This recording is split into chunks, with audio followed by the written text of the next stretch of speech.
What's going on, guys? The Comics Kid 2099 here. Today I want to talk to you about X-Men Forever Volume 5, Once More, Into the Breach. This collects issues 21 through 24 of X-Men Forever, as well as X-Men Forever Giant Size. This is written by Chris Claremont with art by Rodney Buscemi, Daniel HDR, Tom Grummett, and Mike Grell is credited here. But looking at each individual issue, I did not see his name anywhere. But there is a guy who drew a couple of issues here, Fernando Blanco, and he is not listed on the back of the book, but he is credited in a couple of the issues here. So that was a little weird. I don't know if there was a mix-up there. As far as I can tell, Fernando Blanco is a real artist. It's not a pseudonym, so I don't know what's going on there. But anyway, I guess I owe this series a little bit of an apology. In my review of Volume 4, I accused Chris Claremont of continuing to add lots of subplots and not really addressing or resolving any of the subplots. This book kind of takes a lot of that, and I don't want to say it resolves everything, but it definitely brings a lot of stuff to a head here. This feels like Season 1 finale of this series, if you will, and then everything will kind of pick back up in the second season of X-Men Forever. Not everything is addressed. We still have a few dangling subplots that I still am a little bit wary of. I'm still not sure if we're going to get any follow-up to the Cossack and Black Magic, if we're ever going to find out what Mystique is up to, why she decided to swap Nightcrawler and Rogue's powers, and I'm not sure if we're going to get a follow-up to Evil Storm in Wakanda. That seems like a no-brainer right there. I'm really interested in what's going on with the two Storms, but other than that, we get a lot of stuff with the Consortium here. At the end of Volume 4, we find out that Tony Stark is involved with the Consortium, and I was a little disappointed in how that was handled. The way it was introduced to us in Volume 4, it made it seem like Tony Stark is one of the bad guys. At one point, someone says the X-Men are going to be a problem, and then he says this is a problem that can be ironed out. Haha, get it? Because he's Iron Man. And it really makes it seem like he's in on this. Well, this volume almost immediately reveals to us that Tony Stark is actually a spy working for Nick Fury, and nobody else knew about this except for Nick Fury. And he was trying to gather intel on the Consortium, I guess. This is really weird. The way it's handled is kind of stupid. At one point, Beast,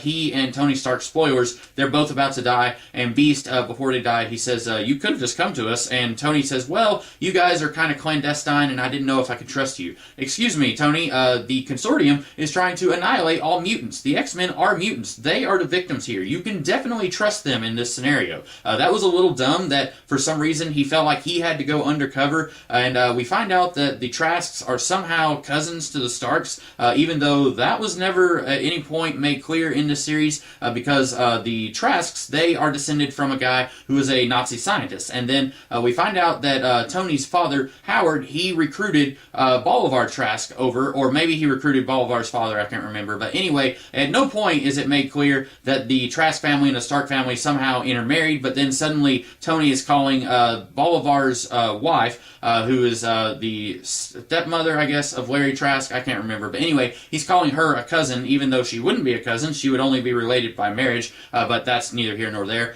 So anyway, for some reason, Tony feels like he has to pretend like he's against mutants and he wants all the mutants exterminated, but he's really just pretending. I don't know why he couldn't have just shut this down from the beginning, or immediately go to the X-Men and say, hey, I don't really know if I can trust you guys, but here's a thing that definitely has an impact on you guys.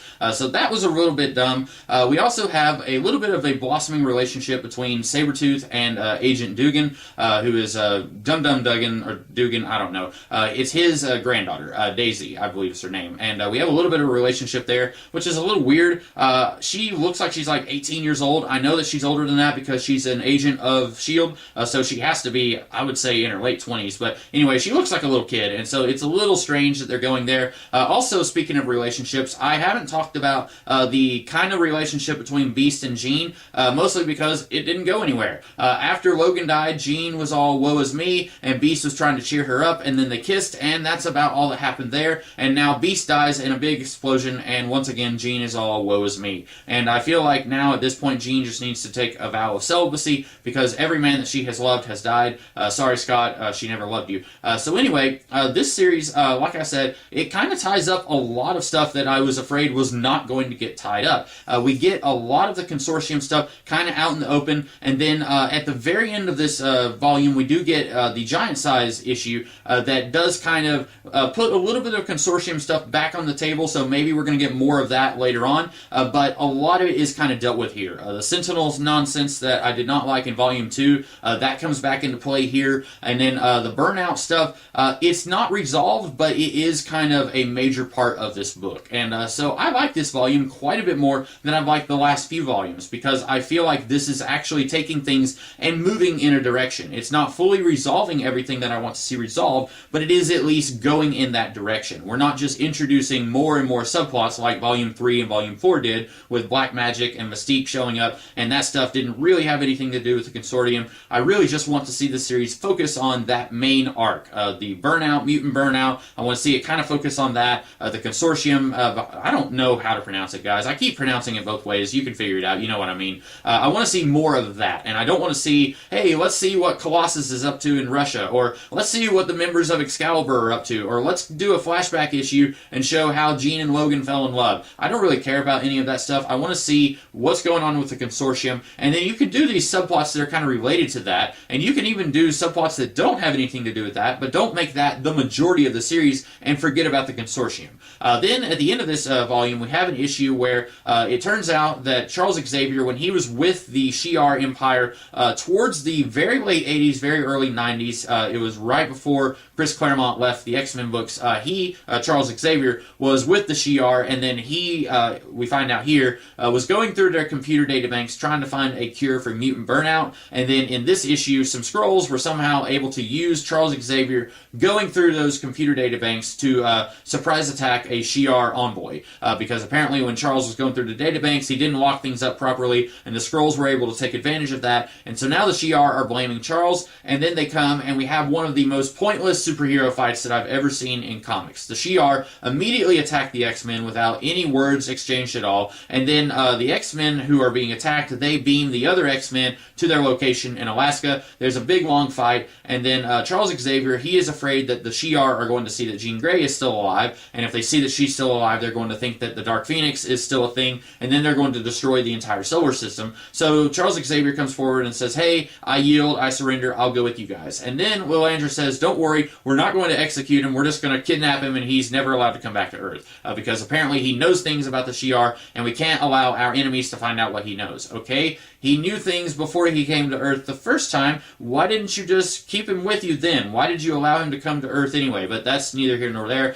So anyway, this entire fight, this entire issue could have been avoided if Charles Xavier just came forward and said, hey, I did some stupid stuff. I need to atone for my sins. That's what he says right before he leaves, and it seems like something that Charles Xavier would say. I don't know why he allowed this fight to go on as long as he did, other than this is a superhero comic and we have to have punching in a superhero comic.